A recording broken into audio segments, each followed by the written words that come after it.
আসসালামু আলাইকুম বন্ধুরা। আজকে আমি হোলি থার্সডে এই কবিতাটি নিয়ে আলোচনা করব। লিখেছেন William Blake.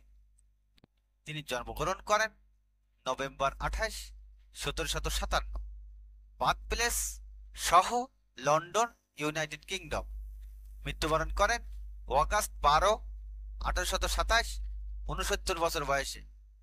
Resting place Bunhill, Fields burial ground, London. Occupation poet, painter, print maker. Genre romanticism. Nickname romantic poet. Spouse name Catherine Blake. Remarkable work songs of innocent, and of experience, Jerusalem, Milton.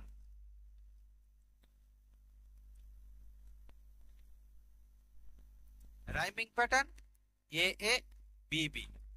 স্ট্যান্জা 3। Line of poem 12। Holy Thursday by William Blake এর লেখা একটি বিখ্যাত কবিতা, যা তার songs of innocence কাব্যগ্রন্থে অন্তর্ভুক্ত। এই কবিতায় শিশুদের ধর্মীয় শোভাযাত্রার বর্ণনার মাধ্যমে সমাজের ভণ্ডামি ও ধর্মীয় আনুষ্ঠানিকতার প্রতি ইঙ্গিত করা হয়েছে। নিচে কবিতার লাইন বাই লাইন বাংলা ব্যাখ্যা দেওয়া হলো।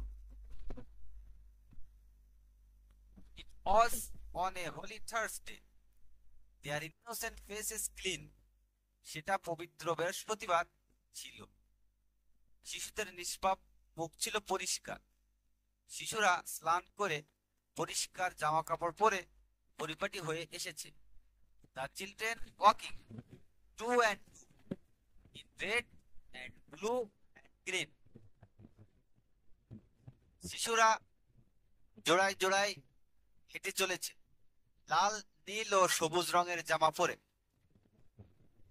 তাদেরকে শৃঙ্খলা মেনে সুন্দরভাবে রঙিন পোশাকে সাজানো হয়েছে। Grey headed beadles walk before with wands as white as snow. তুষার মাথার গির্জার সেবকেরা সামনে হেঁটেছে, বরফের মতো সাদা লাঠি হাতে। গির্জার কর্মীরা তাদের নিয়ন্ত্রণ করছে, যেন এক অড়াড়ম্বর শোভাযাত্রা। Till into the high dome of walls, they like Thames waters flow.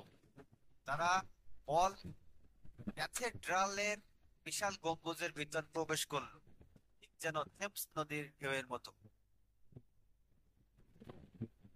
শিশুদের বিশাল মিছিল যেন এক নদীর মতো গির্জায় প্রবেশ করে।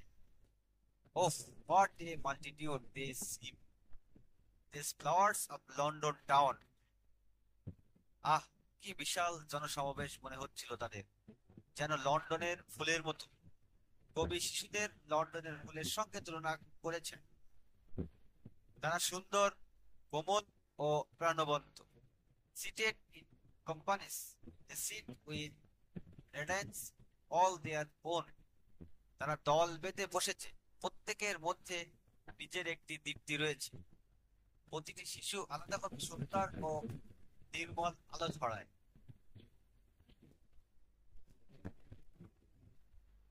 The hum of multitudes was there, but multitudes of lambs. বড় জনতার গুঞ্জন ছিল, তবে তা যেন ছিল শত শত নিরীহ বেশ্যাবকের মতো। শিশুরা এত নিরীহ ও শান্ত, তাদের গুঞ্জন ও কোমল ও মধুর। Thousands of little boys and girls raising their innocent hands. হাজার হাজার ছেলে মেয়ে তাদের নিষ্পাপ হাত তুলে ধরেছে। তারা প্রার্থনার জন্য হাত তুলে এক অভিন্ন দৃশ্য সৃষ্টি করেছে। Now like a mighty wind they raise to heaven the voice of song. এখন তারা যেন প্রবল বাতাসের মতো গানে কণ্ঠ মিলিয়ে স্বর্গে প্রার্থনা করাচ্ছে। শিশুদের সম্মানিত কণ্ঠে গান যেন স্বর্গ পর্যন্ত পৌঁছায়। or like harmonious thundering the seats of heaven among. তা যেন স্বর্গের আসনগুলোর মধ্যে সরে না বজ্রধ্বনি উঠেছে। তাদের গান এক অসাধারণ সঙ্গীত যা ঈশ্বরের নিকটে পৌঁছায়। Beneath them sit the aged men, wise guardians of the poor.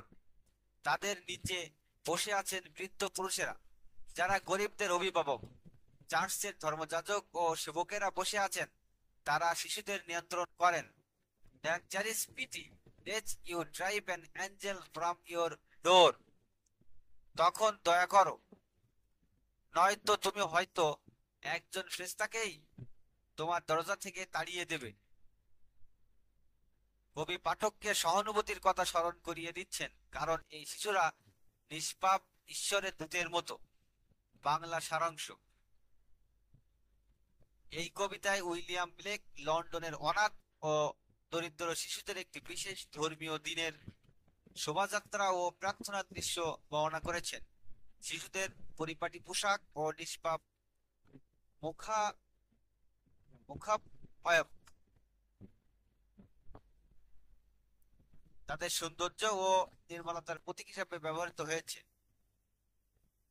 প্রতি বছর এই দিনে হাজার হাজার অনাথ শিশু সেন্ট পল ক্যাথেড্রালে সমবেত হয়, জোড়ায় জোড়ায় শৃঙ্খলা মেনে হাঁটে এবং সঙ্গীত পরিবেশনের মাধ্যমে ঈশ্বরের উদ্দেশ্যে প্রার্থনা করে।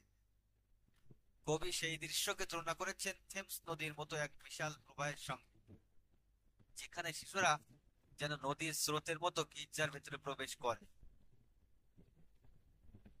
কবি শিশুদের তুলনা করেছেন লন্ডনের ফুল এবং মেষশাবকের সঙ্গে, যা নিরীহতা, কোমলতা এবং পবিত্রতার প্রতীক।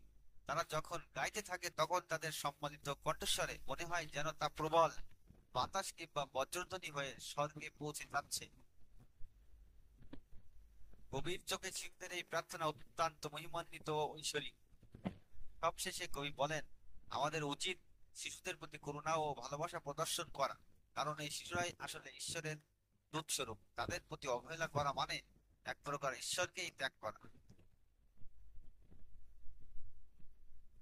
মূল ভাব: শিশুদের নিষ্পাপতা ও পবিত্রতা, গির্জা এবং ধর্মীয় আচার অনুষ্ঠানের জাঁকজমক, ধর্মের নামে ব্যয়িক শোভাযাত্রার মধ্যেও ঈশ্বরের প্রতি ভালোবাসা, দরিদ্র শিশুদের মধ্যে সহানুভূতির আহ্বান। বন্ধুরা, আজকের এই কবিতার সারাংশ এ পর্যন্তই। আশা করি বুঝতে পেরেছো। ভালো থাকো সবাই।